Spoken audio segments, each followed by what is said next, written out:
Okay, thanks. I'd like to call to order the March 18th meeting of the Chagrin Falls Board of Education. Ms. Brudno, if you would please take the roll. Mr. Rankin. Here. Mrs. Garvey. Here. Mrs. Burrows. Here. Mrs. O'Toole. Here. If you would all please join me in saying the Pledge of Allegiance. I pledge allegiance to the flag of the United States of America and to the republic for which it stands, one nation, under God, indivisible, with liberty and justice for all.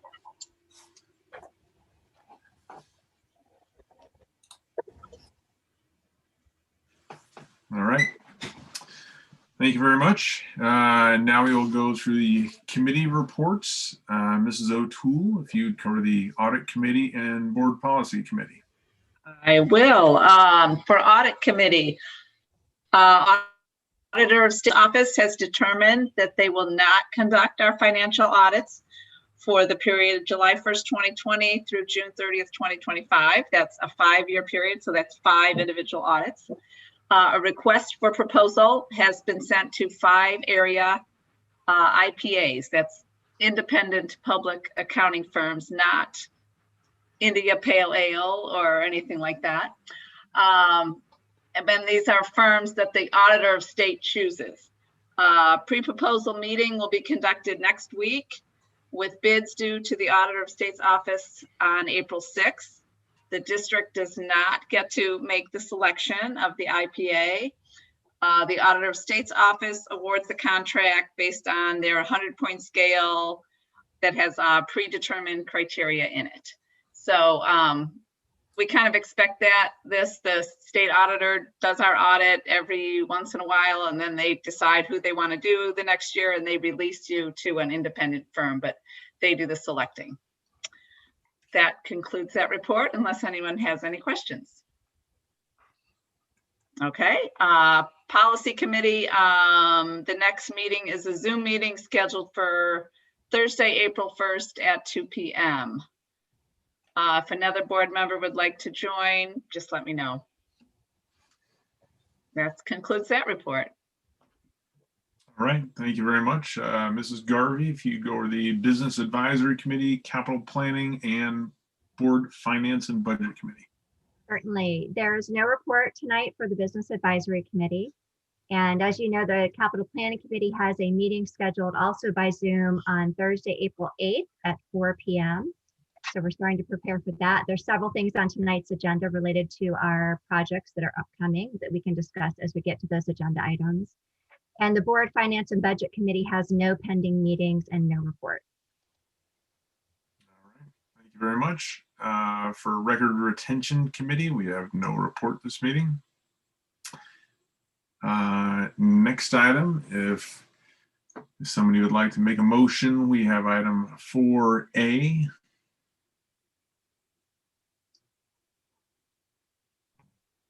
I'll move for item 4A too. Okay. Seconded. All right, thank you very much. I guess during discussion on this, so the item that we are voting on is to accept the resignation of Mr. Kanzinger for personal reasons. Just to give an outline of the process at this time. So we began accepting applications on Tuesday of this week. The deadline for applications is this next Friday, March 26th. And ideally, we are going to try to have the new member selected and sworn in before Monday, March 29th, which is the first day of interviews that we have for the superintendent's position. If there are any people that are interested in applying for the position, we would encourage them to check out the Board of Education website. On there, you will find an application. And there you're asked to answer a few application questions, submit a cover letter, your resume, and any letters of recommendation. You can certainly reach out to myself, Phil Rankin, at chagrinschools.org, or I'm certain any of the other members of the board here will be happy to talk to you about it. We look forward to filling this position expeditiously so that we can have this person on board to help us select the next superintendent. So. Just one thing before Ashley takes roll. I don't know if Mike's still on, but Bob, I got an email saying that you couldn't upload the letters of recommendation to the application process. Is there a way we can accommodate that? Yeah. I'll have Mike look into that. All right, thank you. It's an issue uploading. What's that, It's an Bob? issue uploading. Is that what I heard, Sharon? There's like there's no place for them to put their letters of recommendation. Okay. There is on the, I'm sorry, I walked away for 1 second. Oh. There is on the second page of the application. There Okay, is a spot where you can upload multiple files. great. I can adjust it if it's not clear, but it's definitely there. No, now that I know that, we can pass that feedback along. Thank you. Okay, and actually a few people that have applied have sent me their documents, outside of the online application. So what I'm going to do, Barb and I are coordinating today. We're just going to make a folder within the Board of Education, and we're going to save all the documents there to make sure that we can all see them ahead of the process, and then we'll either pass them out or else we'll all get on that folder. But yeah, so if people have any problems like doing anything other than the online application, they can feel free to send their documents to me, and then I'll make sure that we get them all in the same place. So why don't we vote on the motion, and then we can come back to the process and look at calendars for screening the applicants. So Ms. Brudno, if you would please take the roll. Try that again. Mr. Rankin, Yes. Mrs. Garvey, Yes. Mrs. Burrows, Yes. Mrs. O'Toole. Yes.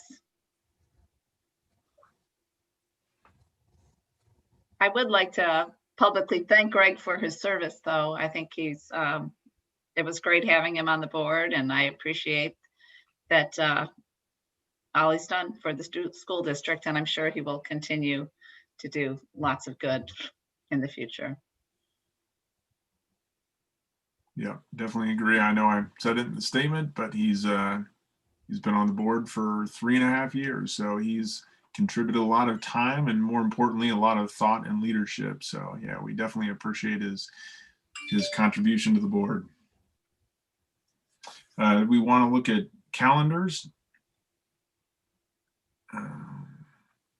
So we have Friday the 26th as a deadline for folks to apply. Just an FYI, we have, by my count, 5 individuals that have applied so far.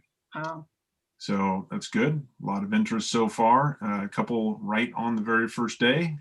So people pay attention to our public releases for sure. So the 26th will be the deadline for that. Once again, would encourage anybody to apply by then. So then, yes, we're going to try to make an appointment by the 29th. So that leaves us the 27th and the 28th to go ahead and deliberate. So I guess I'd nominate the 27th. I'd rather try to do it on Saturday. We probably, since we're going to end it on the 26th, maybe we ought to get together, Saturday morning for a quick Zoom call just to review where we're at. And, I can certainly forward out what we have, the night of the 26th. And, I'll coordinate with Barb on that to get all the information out to everybody. I'll figure out what's the best way to do it, either to send a link, into the folder, or else to send out the individual documents. But I don't really want to flood people's inboxes. So I'll figure out the best way to do that. I'll make sure everything's out on the 26th. Then, 27th. Well, just in case we have, what if 10 or someone 20? applies at midnight? I think we're gonna need a little bit more time than early in the morning on Saturday to be ready to talk about. I Mhm. would propose Saturday evening that we set aside time to review the applicants. And maybe we can add to the application that they're due by 5 p.m. on Friday or something like that. So we know they're not coming in at midnight. How about noon on Friday? Okay, Because That's it fine. sounds like we're gonna have a lot to read through. and then maybe Saturday afternoon, have a couple of hours set aside where we can look through the candidates and discuss whether or not we want to move with interviews. But if we want to interview or talk with anybody, we're going to need to give them some notice and have a separate meeting on Sunday for that. Correct. Yeah, just so everyone is aware, I know I'm not needed for the actual discussion, but for a board meeting, I am out of town that entire weekend with my daughter. Depending on her performance times, I could, depending on what time the meeting is, if she's not performing, I can jump on, but you may have to appoint a treasurer pro tem. When will you know your schedule, Ashley? Probably not Probably until yeah. Thursday. Okay, so we'll and look it at plans, and if it is a conflict, when we open the meeting, we can appoint a treasurer pro tem at Okay. that time. Sometimes they'll send out a block schedule and give us, certain level is between this time and this time. Sometimes we'll get that early in the week, and then we get the final performance order by like Thursday. So I'll let you know as soon as I hear anything. Since you won't know till later and we need to set the dates, let's go ahead and set times that work for the board. And then if we have to, of course, we want to include you if we can, but if we have to, we can appoint a treasurer pro tem. But Phil, so I was thinking we really kind of need a contingency date on Sunday. So if we don't reach an agreement on Saturday and we think we need more information, or there are individuals we think we need to meet with, then we'll need another block on Sunday to potentially do that. Keep in mind for a board meeting, you would need to publicly notice it at least 24 hours in advance. Right. And So you might want to just notice it now and then. Yeah. We should notice the meeting on Sunday because we can use that to just announce an appointment, even if we're not interviewing. So we're going to do something on Sunday regardless. that makes sense. Then we'll take action on Sunday. Yeah, if we've set the deadline at noon on Friday, I mean, I can guarantee you some way, somehow, I will get the information to everybody Friday afternoon.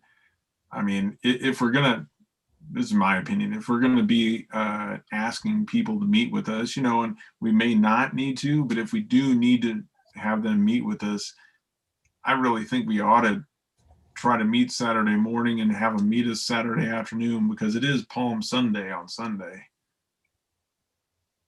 I agree. We have to be cognizant of spring break, religious holidays, weekends. That works. Mhm. Yeah. Okay. So I'll get all the information out to everybody on Friday for sure. But let's pick two sessions that we're going to have on Saturday so we can notice them. And they need to be separated so we can give people at least a few hours notice that we want them to be potentially interviewed, right? Yeah. So I mean, Right, but we also have to expect that we won't be able to get a hold of people. So I think what we're going to be doing is communicating out that if they're interested in applying for the position, they might need to be available at this time on Saturday afternoon for further discussion. well, but if somebody went away for spring break and is flying on an airplane, they're not available. I understand. Nobody thinks this timing is ideal. Let's be clear. We're all working very hard to bring someone on to the board to represent so that we have another representative at the table. The board is set up with 5 people so that there's lots of different perspectives included in decision-making. And this is the most important decision we make as a board. So I think Right. Thankfully, it's not the final decision, because this would be not a good time to be doing this. It's tough. Yeah. So why don't we say we'll meet at 9 a.m. on Saturday, and then we'll meet again at 2 p.m. on Saturday? Does that work for everyone? Yeah. And I think the board needs to pretty much plan on not doing anything else on Saturday. So Phil, as applications are received, Barb Wilson could send out a confirmation of receipt and just let them know that we're going to be reviewing and potentially holding interviews on Saturday during, what did you say, 2 p.m., Sharon? Mhm. And just, they'll be notified Saturday morning if they, if we want them to come in for an interview that afternoon. Come into Zoom. Okay. So Or, we're gonna, I mean, I'm sure it could be a phone call too, if Yeah. that doesn't work. Right. So Yeah, we're I'm gonna- trying to think myself, because actually I am going to be traveling back from Indianapolis that day. So yeah, 9 o'clock shouldn't be a problem at all. The 2 o'clock might be. You want to do it later so you're not in the car? You're, you know, Yeah, like 8 o'clock or something where you know you're going to be back? yeah, later certainly would be better for me if it still works for you guys. You know, we could do like, yeah. I mean, What 8 time do you o'clock, think fine you'll with be me. back, Phil? Certainly by 8 o'clock. I mean, Okay. I definitely would be back by then if that's okay with everybody, or, you know, even 7 o'clock, I'm sure I'd be back by then. So when we meet on Saturday morning, then we're going to have to decide that we only want to, if we want to follow up with anyone, it's only 2 or 3 most candidates, because Mhm. 8 o'clock is late, Right. which Yeah, I'm fine with. I just, yeah. Why don't we say like 7 o'clock? I can definitely make it back by then. Okay. It's only 4 hours away. to Okay. Indianapolis? You drive a little, I think it's you 5. must drive faster than me. Something like that. Okay. You must have a faster car. All right, so 9 a.m. and 7 p.m. are the meetings I'm going to publicly notice for executive sessions to discuss. Are you planning on, if possible, late Saturday, are you going to appoint, or do you want another meeting Sunday to appoint, or do you want to do that before Monday's meeting? Let's, I think we need to let the person know so they can prepare for the superintendent interviews.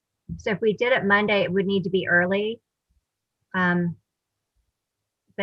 I would say let's try to make a decision Saturday night, come out of executive session and make a motion to appoint the Okay. member. I only ask because for a special meeting, when we publicly notice it, we have to say what the purpose of the meeting is for. Sure, sure. No, I know. And we're talking about a process here too that everybody Yeah. is on board with. So, Okay. why don't we, I mean, it's a Zoom meeting, so I mean, a Monday morning Zoom meeting at any time, you know, it's going to be pretty easy to do for me, at least anyway. and whoever, if we have 3 finalists or whatever, we can let them know that if selected, they'll be receiving materials early Monday that we would hope they would have time to review. And there would be 3 interviews that evening, so it's not a huge amount of material to get through, but there would be some prep materials for them. Yeah, so we could do like Monday morning at 9 o'clock. Is that- wait, let me just understand, is there a reason why we don't want to just do it Saturday night after we meet with them? Other than the fact that we're going to have to deliberate on who we're asking to join? Can we do that in an executive session, Ashley, or is that a No, regular? you have to come out to public session. Yeah.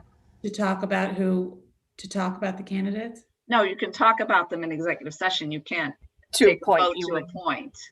You have to Okay. come in public session. So okay. So for simplicity of the live meeting, is that what we're saying? Right. I kind of agree. I'd rather make it a goal to make the decision on Saturday night and come out of executive session to make the motion. And then, I can do that. and I think we should make a commitment to I agree. coming together to make that decision. Fine with that. We can try. I mean, I would think, but what if we don't agree? What if we decide we need more time or we didn't get to talk to somebody? So, I mean, I think we just need a contingency plan. Ashley, if we plan for a meeting on Monday and then we end up not needing it, is that a problem? Does that have to be noticed 24 hours if it's canceled? I don't believe so. I mean, you would just, you could hold a meeting and then adjourn immediately if that were the case. I don't think that that's, Well, then why don't we just have a placeholder on Monday morning? Our intention will be to get through it all on Saturday, but in case we don't, we'll have a placeholder on Monday. And I would say let's do that fairly early so that if that is the time when the person gets notified, they have some time to read the materials. yeah. And you would know at the end of your meeting on Saturday night whether you need the Monday or not. So if you cancel it, then we cancel it. Okay. Does that sound like a plan? So we have 2 meetings on Saturday and 1 meeting on Monday. Should we pick a 7:30, time for Monday? 7:30. AM. Sorry, is that too early? That's the time that Your we meeting. That's Your fine. meeting typically call emergency or special sessions. But what time would work for you, Ashley? I can make it work, whatever. No, I wasn't thinking that. Honestly. No, that would be fine. 8. Whatever you need, I will. Monday is okay. I'll be It back by doesn't- Monday. I'm only going to Columbus. I'm not going far. I The don't mind time either. on Keep Monday in doesn't mind, have to there's probably, inconvenience anyone. So you should just say, just keep in mind, we have a long night that could potentially go past 9:30. So what, the night before or the night that night? that night, Monday that night. So Catherine the wants night to of sleep. Monday. Okay, I just Yeah, threw why out don't a we say time. 8 a.m.? That seems reasonable. Is that good for you, Phil? Yep. All right. Does anybody need a recap of all of that? So I have 9 a.m. Saturday, 7 p.m. Saturday, and 8 a.m. Monday morning. For the evening one, I will notice it for executive session and potential appointment of a board member, and then 8 a.m. we'll notice it for appointment, and if we don't need it, we don't need it. Okay. Sounds good. Thank you. Okay, moving on. Dr. Hunt, you've been waiting patiently. I'm going to turn the floor over to you for your report. Good evening and thank you. I am going to turn it over to Director of Curriculum, Becky Quinn. She's going to present the foreign language course of study tonight. Ask her to be brief, but I always know behind these presentations are hours and hours of work by teachers and staff and under her leadership as well. So I'm going to turn it over to you, Becky.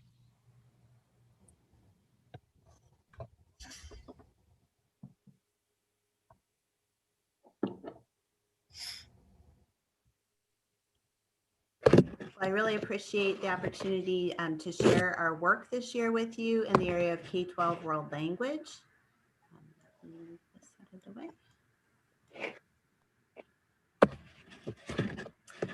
So let's just dive into our timeline to date this year.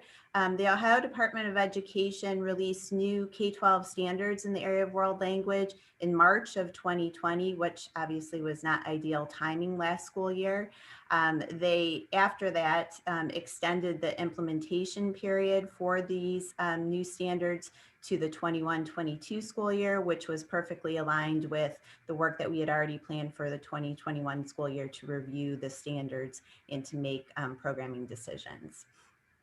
In August of this school year, we assembled a committee of K-12 world language teachers, and I created a set of gap analysis documents based upon the new standards and the College Board's AP expectations.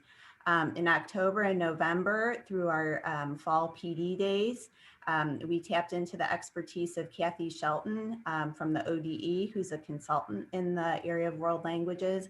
And she helped us to not only unpack the new standards, but also the new model curriculum.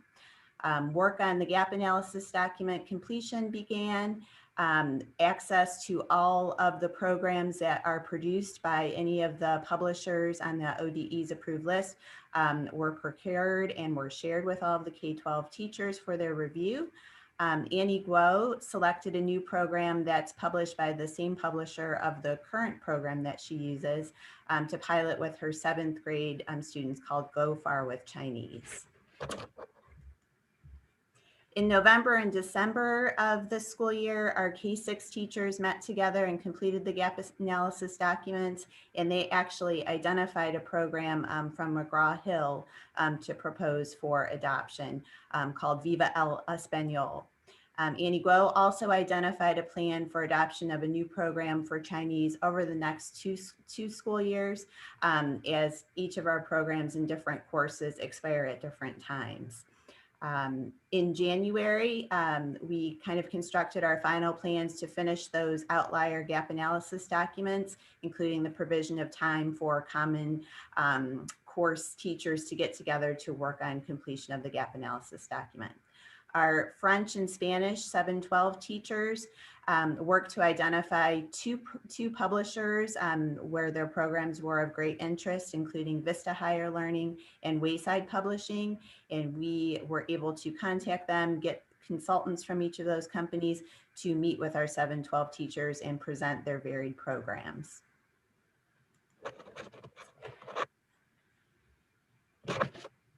We also have, as always, our work is driven by the standards, but also the key characteristics that we really feel are non-negotiable for our students. Thoughtful attention was given to the developmental needs of elementary students and creating a love of language, providing differentiation tools, and identification of resources to support varied pathways for students, so that we could ensure that students that simply needed to take 2 years of a language to be able to apply to colleges would be able to do so quite easily. So here you can see the program that I mentioned earlier that was identified by our K-6 teachers. So it would span those grade levels, and they really like that program. It will also be complemented by some other supplemental programs that the teachers have also identified. This program, Untitled Chapter, is from Wayside Publishing, and this was actually identified for use in 7th and 8th grade Spanish. The teachers were very interested in finding a program that was very specific in addressing the needs of middle school students, and not just trying to select a program that was a level 1 more appropriate for high school students. So they really enjoyed this program. And then you can see here the plethora of programs that are from Vista Learning that were identified by the Spanish teachers, taking either students who have not had a language at all at the middle school level through Spanish 1 and Spanish Conversations 2, or taking students that have had 7th and 8th grade Spanish all the way through to AP language if they would like to do so. And here you can see that Vista Higher Learning was also selected in 7-12 French. You can see here that we are delaying or requesting to delay French 4 simply because there are not textbooks out there for French 4. We have resources that the teacher's currently using that she feels comfortable with using for right now. AP French language is not up for adoption until next school year, so she feels very interested and confident in the program that has been promised from Vista Learning that is supposed to be available next school year. It's intended to mirror what we've proposed for our Spanish 4 course, the Perspectivas course. So she's very interested in reviewing that. So we will likely be coming back to you this time next school year with 2 additional programs to propose for adoption in French. Here you can see that Annie Guo has done a great job in kind of thoughtfully outlining what programs she's interested in. We are proposing those programs that would be used in the 21-22 school year. She did want more time with some of the other programs to fully unpack those. So those will also be proposed for adoption next school year for the following school year. For AP Chinese language, because of the resources that are available from College Board, as well as the use of many supplemental materials, she's decided to not proceed with proposal of a textbook at this time. We also continue to use our generous funding from the Confucius Institute from our grant to support our Chinese program. So we look forward to continuing that relationship. And so you see here our timeline taking us from May of this school year to May of the following year, with the hope that the board will support the proposed programs that I've presented tonight. We would hope that those would be officially approved at the April board meeting, and that we could begin ordering materials as of May.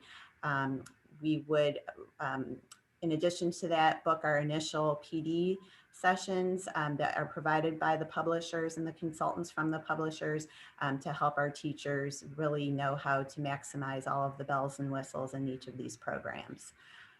Next school year, or actually the summer through next fall, we'll follow up with additional PD sessions, as well as start our curriculum mapping for each of our courses and levels, and begin to look at AP French language resources, as well as the French 4 resources as available. And then for the remainder of next school year, we'll finish our curriculum mapping. We'll begin our common assessment development for each course. Hopefully be ready to propose programs for adoption in AP French, French 4, and our Chinese programs, and then begin to order those materials soon after. So, questions?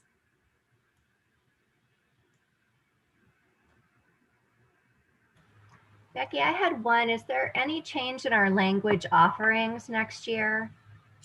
As far as offerings, I know that sometimes courses are impacted by the number of students that request courses. I'm not sure that Arabic is running next year. That's just dependent upon how many students. I know the numbers were quite low, but that would be something that I could inquire with Ms. Asher on. Yeah, we went through staffing this week with 712, and there are no students signed up for Arabic. So I'm sorry, Bob, for some reason you were hard for me to hear. I said there are currently no students signed up for Arabic. Okay, so we'll be phasing out Arabic, or just not offering it for this 1 year? We probably will not, well, we will not offer it for this year, and then we'll have to make decisions on what comes back around next year. We're fortunate to have a teacher that is licensed in 2 world languages. So in the event that there is student interest, that's a great situation for us to be in.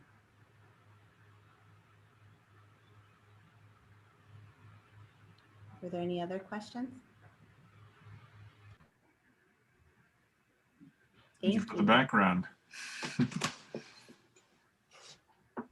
Thank you, Becky, very much. And I know there's a tremendous amount of work from the teaching staff and as well as you, and we appreciate the thoroughness on, in transitioning into kind of some of the new adoptions. And, I know that's only the beginning of the work as they dig into those resources and start to implement them. So we appreciate that very much.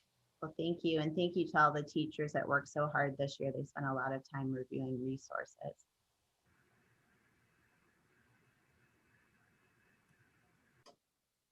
And that would conclude my report, Mr. Rankin.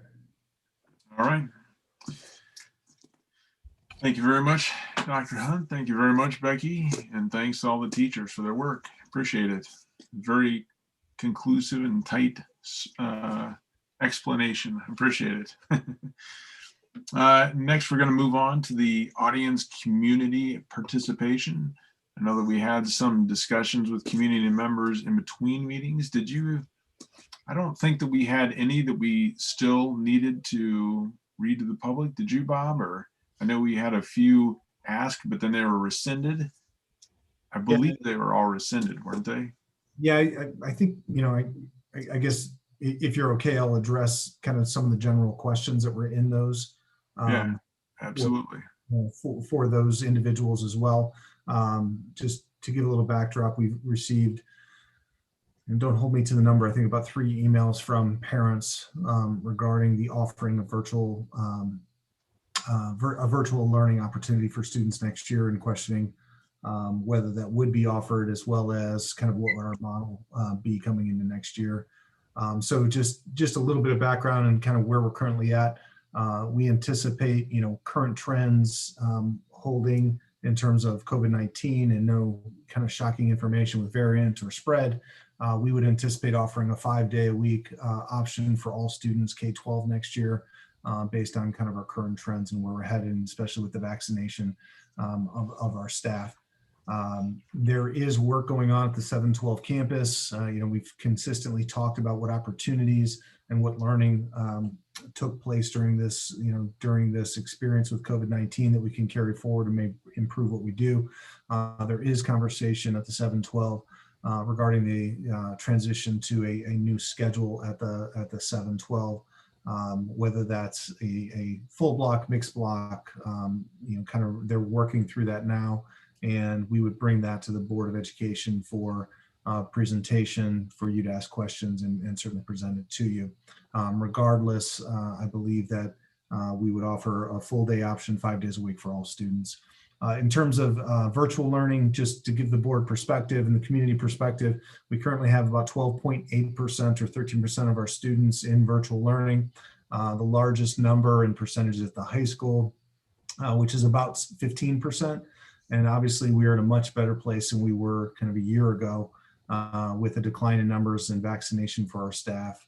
However, the most recent information regarding vaccination for children alludes to kind of late fall or early next year as the most aggressive timeline in which kids would be vaccinated.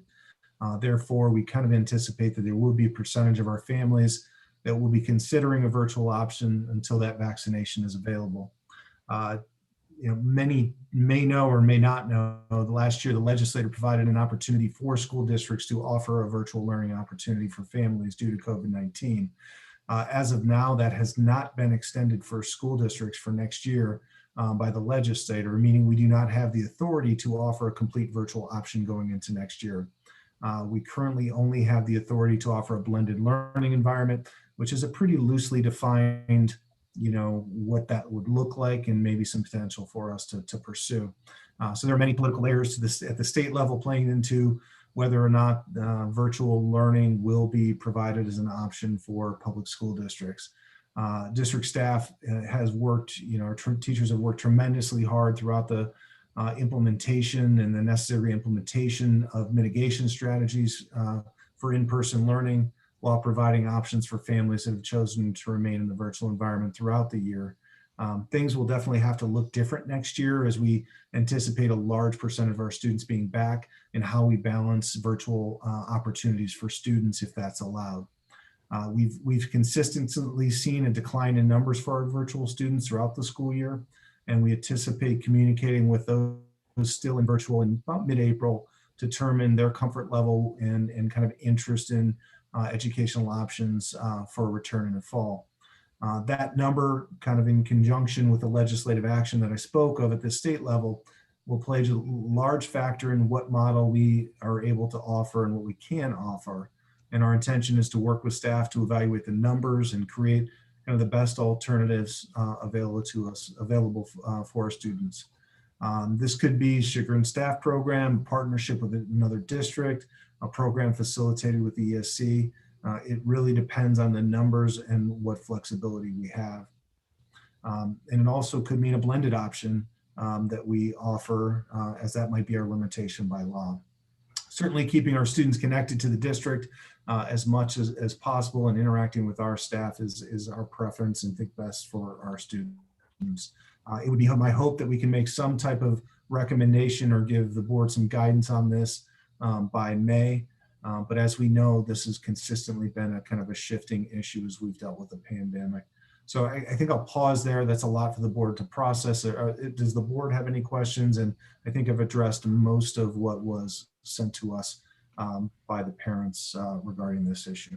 I mean, just from reading the letters, I think it's important to clarify and reiterate from the board perspective that what we're talking about is with regards to still being in the state of a pandemic, that it would be a board level discussion that would be had in a board meeting if we were talking about taking on the educational goal of being a top virtual academy as well as a top in-person learning school system.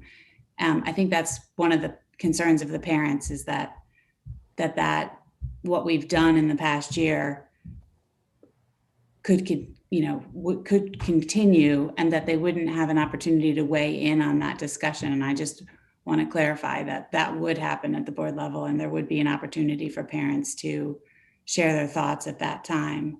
The other thing is, I think that there are some benefits to we have some of the technology now in the classrooms, and I know students who have to travel for sports or, speech and debate, and there's a class that's really important and they don't want to miss, and they ask a friend to FaceTime the class for them.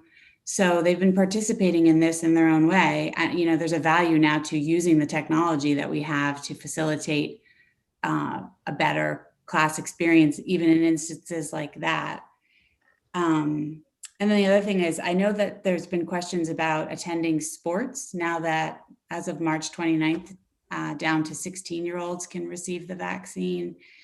Since most of the spring sports are outdoors, I was just wondering if you could speak to, do you see the policy on admission to sports changing? Can we loosen that up a little bit moving forward?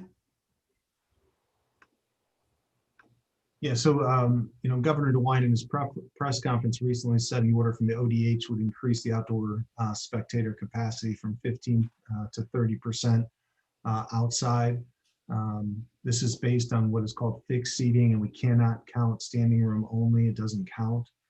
So that new order increased capacity, but it kept the other restrictions from the previous order in September.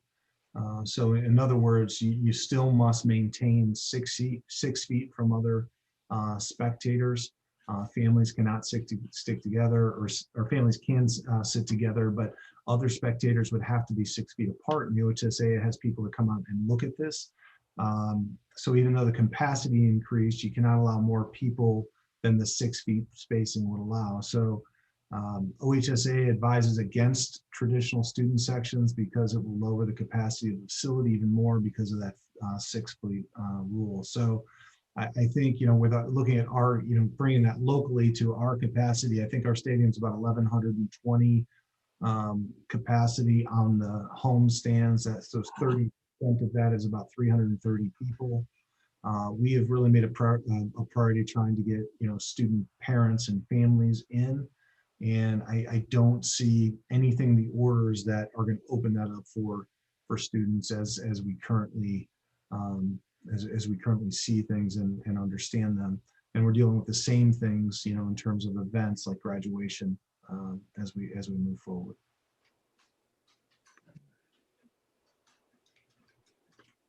Okay, and there's nothing queued up right now for the state to review that again? Or when was the latest milestone when they published something on that? Yeah, the governor had a press conference, it was about 2 weeks ago, but that increased the capacity, but a little bit misleading because you still had to maintain that 6 feet, piece.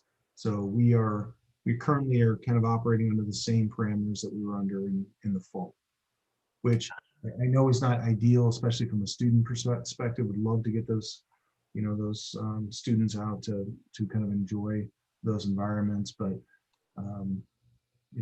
also when we were looking at no parents and no family being able to attend, I think we're at least in a better place than that. If you remember last year not having graduation, so I know it's not the step everybody wants, but we're certainly in a step forward to where we were a year ago.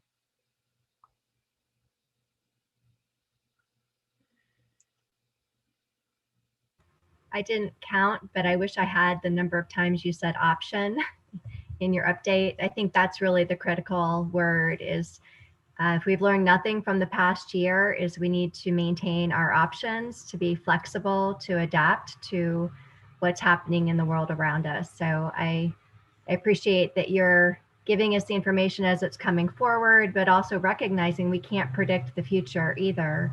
And we have to prepare some contingencies.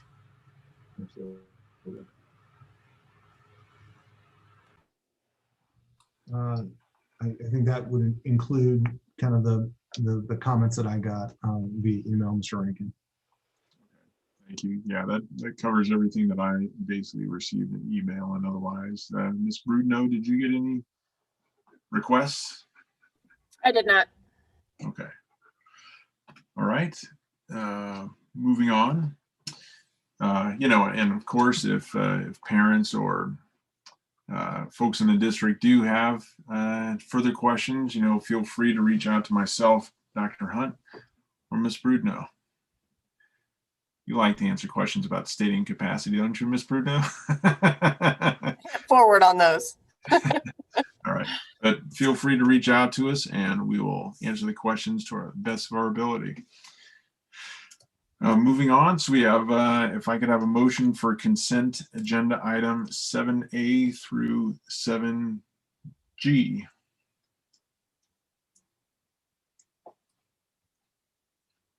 I will make that motion. Thank you, Ms. O'Toole. If I could have a second.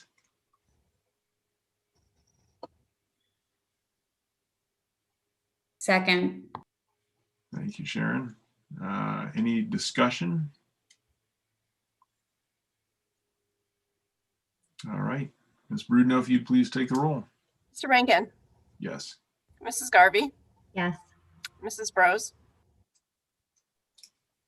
Yes, sorry. Mrs. O'Toole. Yes. All right, next, if I could have a motion for superintendent's recommendation 8A through 8E. Well, since I'm unmuted, I'll make that motion. Thank you, Mary Kay. A second. I'll second it. Thank you very much, Catherine. Dr. Hunt, if you'd please speak to these. I would if I just tried to switch my screen over and it didn't work. Okay.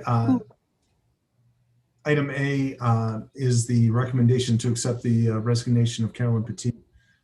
Carolyn's been a computer science teacher in Chagrin Falls High School for many years. Many of you are aware of her, either having your children go through her program or certainly witnessing some of the accolades of her program. And I could spend a lot of time talking about statistics in terms of females pursuing computer science, opening up the program, the way she teaches. But we all know we're placeable and that this community will continue to go. But Carolyn's a special person and a special educator, and I want to thank her for her contributions to Chagrin Falls schools, the students, and the entire community.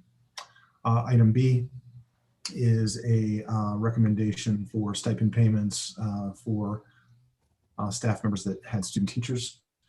Those dollars come from Kent State University.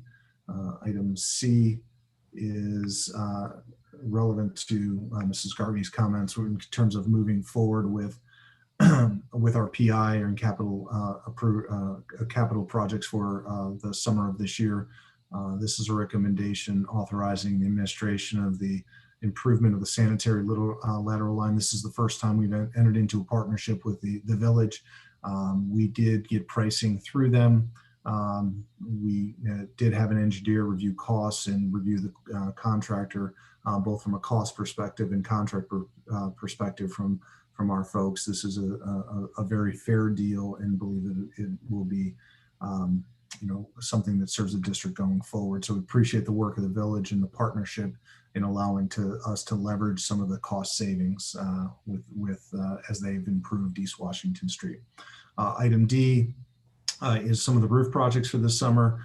Just kind of give you high level overview. This is the front of the high school, kind of the overhang area, the cafeteria, an area of roof between Gurney and the gym and office, the entire roof on the comfort station at Gurney.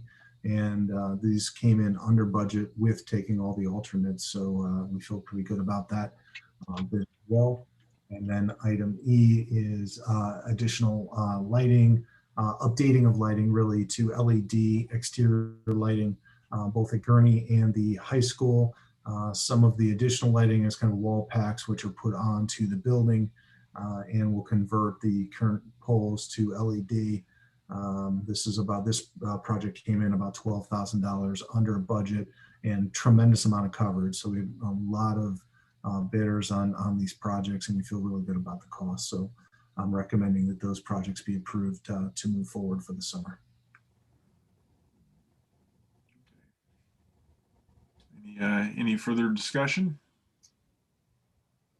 I don't think I can leave without saying something about Mrs. Petit. I mean, she's had such an impact, certainly on my children. has created such a strong program at the high school. And I can't believe it's time for her to retire already. But I think we're all in agreement. We want to continue the very strong work that she has done. And Bob, just so I'm familiar and others who are watching may not, is this then the principal at the high school be making doing the interviewing and making the decision about the replacement? Yeah, so we have a process for the entire district, and typically that would involve screening of candidates between HR, which would be Mr. Wolfter and Ms. Asher on kind of first round. They would screen candidates. They would bring those candidates back, meet with members of the department, actually teach lessons in front of a class of live students, and we would evaluate that. And then, we would have an additional round with central office and myself. So that's kind of the process.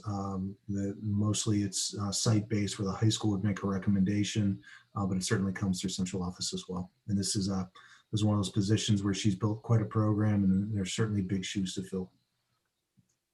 And then it obviously comes to us to approve the contract, but the board really has no decision-making role in selecting the candidate besides approving the contract. And that's good. I would make a final recommendation to the board, and you have final authority and approval of that. Any questions or concerns that we have. We'll be lucky to find someone to fill her shoes. It's really a wonderful thing that she's done for our district and for our kids. Yeah, agreed. Any further discussion? All right, Ms. Brudno, if you'd please take the roll. Mr. Rankin, Yes. Mrs. Garvey, Yes. Mrs. Brose, Yes. Mrs. O'Toole. Yes. Okay, if I could have a motion for treasurer's recommendation 9A through 9C. So moved. I'll second. Cool, thank you, Ms. Garvey. Ms. Brudno, if you'd like to speak to these. I will set up my screen here. Okay, so the first report is the Sm2 report. It's a little bit easier to see. I did make some changes this month. Now that we have the settlements in, we know more, we're closer, we have better, I can't speak, we have better estimates on our taxes. So this number here has changed, this number's changed a little bit. And this month, our foundation payment was changed as well. So going forward, if you compare this to last month, I believe we were estimating about $135 a month. So that has gone up. That's fantastic news. This was higher a little bit this month because they were catching up, and then they'll take the difference that is still owed and divide that over all the remaining months. So those estimates have changed now going forward, and then certainly in the new forecast, the rest of all of our estimates will change from what we expected in October, obviously. But these, because I had a better idea of what they actually are right now, I went ahead and threw those in there. Next report is the general fund revenue. Largest receipt, obviously, is our property taxes. This is one more advance. For March, you will see the settlements. State foundation, like I said, is higher than normal, and for the remainder of the year, it's going to be higher than it has been. Only other thing to note on this report, the excess cost is not something that happens every month. This is a process and a program that we have to fill out reports and things, and there's a reporting period where we enter the information into ODE's portal, and then those payments start coming through. So there may be a little bit more of this next month, but this is not like something that happens every month. Moving to the expenditures. I don't think there's anything significant to note this month. Pretty typical expenditures here. Let me ask this question while you're going through the reports, just in case it Sure. pops out here somewhere, or you can point us towards it. So we keep hearing about the $1.9 trillion being approved by the federal government, and how, a large, I can't remember how many billions that is, going to like state and local governments and education. Mhm. Do you have any viewpoint on, I mean, not viewpoint, but do you have any visibility of any kind of allocation that we may receive with that? Yeah, so our ESSER2 allocation is set, and I don't recall what it is. I can look it up here, and I will let you know after my portion is over. I will look it up and let you know what that number is. So that is the amount that we're going to receive next fiscal year. The additional allocation for the third round of this, we don't know yet. But, that's why a lot of these expenditures are, we're really under on our expenditures compared to what we expected in October, because we just didn't know how much federal money we were going to be getting, and we were able to purchase things out of federal grants that we thought were going to hit our general fund. So we're doing really well on our expenditures. That's why we're trending really low. So it has been a tremendous help, much needed. I will always argue, but it's been fantastic. But the third round, I don't know yet. The second round, I will pull up the CCIP and give you what that number is. Okay. But the effect you see here on these reports, because this is just general fund, the effect you see is the lower expenditures. Gotcha, because it's not being incurred here in the general fund, but it's rather being taken out of that specific federal fund. Yeah, it's accounted for in a separate fund, and you'll see that on the summary report of all funds, and I'll show you that. Got it. Here's our comparisons. You can see revenues are down, which we knew, but here you can see how far down our expenditures are, which is in part due to just the efforts and all of the cuts that we made at the beginning of this year, and the efforts of our staff and our administrators to kind of curb their spending and control spending, as well as being able to move a lot of our expenditures into federal grant funds instead of accounting for it in the general fund. Okay, moving on to the self-insurance fund. For now, because we are, this is new, we've only got 2 months under our belt here. I'm going to just show you each month so you can kind of see. Normally on these reports, I'll show you the current month, and I'll show you the fiscal year to date. I'm going to keep for the remainder of the year, just keep every month in here just to kind of show you where we're at. You can see our claims, for the first month of January, we're extremely low. That's because the way that run out occurs, in January, you're pretty much paying for things that happened in December. Those were on the previous plan, so those didn't really hit our plan. Then you can see in February, it's starting to pick up. So claims are gonna kind of tick up for a little while, and then hopefully they'll level off. But over 2 months, we've managed to create a balance in here of $300,000. So not as high as we need it to be, but for only 2 months, I think we're doing pretty good. Mm-hmm. So this is the financial summary report. This contains all of our funds, and these 2 funds down here, this 507 and the 510, these are the federal grant funds. Those were new this year and last year. The 510 was the coronavirus relief fund. This was the money that had to be spent first. So we were kind of hitting this one pretty hard.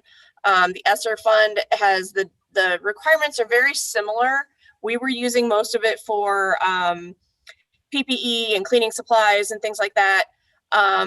Now that we're looking into, some programs to recover some potential learning loss and things that have happened throughout the year that have just, kind of made educating kids a little harder, we're going to start using this ESSER money for things other than just supplies. So the learning lab that we're talking about doing over the summer, we're going to use some ESSER money there. Whereas up until now, we've had so many supply purchases that it was easiest just to, apply it to all the sanitizer and things like that we were buying. Gotcha. I will mention real quick, I mean, I know myself included, we all get excited about getting federal funds, and it's a great relief against our budget, but I know that it also drives a lot of ticking and tying activity for your department and getting things in the right buckets. So I appreciate the work your department does to get things into the right bucket so that we can recover those funds. Appreciate it. Thank you. So, and these, because they are federal funds, I know these negative numbers look a little scary sometimes, but the way the federal funds work is we spend it first and then they give it to us pretty much. So, oh, the other thing I forgot to point out that I should have pointed out when I was going through when talking about the foundation money, it didn't go into the general fund, but the student wellness and success funds that is part of the state money, we did receive the second half of that in February. So we've received the full 75. That's our entire year's allocation there. So we do have all of that now too. And that one is state money, and they actually do give you that before you spend it. It's kind of the exact opposite of what they do with the federal funds. And moving on to the bank reconciliation, nothing new or exciting to report here. The only adjustment is the STRS ACH that we process, and then it doesn't actually hit our bank until after the first of the following month. Summary of where all of our money is. Still keeping most of it in Star, Ohio. Estimated yields right now are bleak. They're the same if I were to move it into the bank accounts, but we're just holding it in Star, Ohio right now. Usually the Star, Ohio is a little bit higher, but currently it's not. And then the list of all of the actual investments if you're interested. Any questions on any of those? Okay. Moving on then to item B is a then and now certificate for Jackson Comfort. This was a repair at Gurney. The invoice was dated prior to the purchase order for $4,000, $4,069.50. And then item C is a donation from Progressive Insurance. It's consisted of 25 HP laptops at a value of $18,750. So I'm recommending your approval. Fantastic. That is a very appreciated donation from Progressive. That's a lot of laptops. And I know Mr. Doherty was actually excited because a lot of times when people want to donate technology, it's kind of the stuff they want to get rid of sometimes. And it may not be the best quality or you know, something that we're actually going to use. So I know Mr. Doherty was actually excited to receive those. I'll echo, I was very excited to receive those. I didn't know if you were still on there or not. I'll pass along your appreciation that they didn't just send you their junk. All right, fantastic. Ms. Brudno, if you would please take the roll. Mr. Rankin. Yes. Mrs. Garvey. Yes. Mrs. Bros. Yes. Mrs. O'Toole. Yes. Okay, moving on. Any other business anybody would like to bring up? All right, seeing none. The next meeting that we have is going to be Wednesday, April 7th at 6 p.m. On Zoom. That's our next regular meeting. Correct. We have 2 special meetings. No, it sounds like right now we have four, maybe 5 special meetings between now and then, right? Yes. We're going to be busy. Yes. Anybody can check our meeting schedule on the Board of Education webpage. Which won't have these new ones on there yet, but the notices will be going out. Right. I'm sure it'll be there tomorrow. So if anybody got confused by all of this. We'll get those notices out tomorrow. Thank you, Ashley. Ms. Doherty? I'd like to make a motion that in accordance with Ohio Revised Code 121.22, the Chagrin Falls Board of Education will go into executive session for the sole purpose of consideration of the following matters: employment and compensation of a public employee or official, and preparing for, conducting, or reviewing negotiations or bargaining sessions with public employees concerning their compensation or other terms and conditions of their employment. I will second that. Thank you. Ms. Brudno, if you would please take the roll. Mr. Rankin, Yes. Mrs. Garvey, Yes. Mrs. Bros, Yes. Mrs. O'Toole. Yes. Okay, and we expect no further action after our executive session.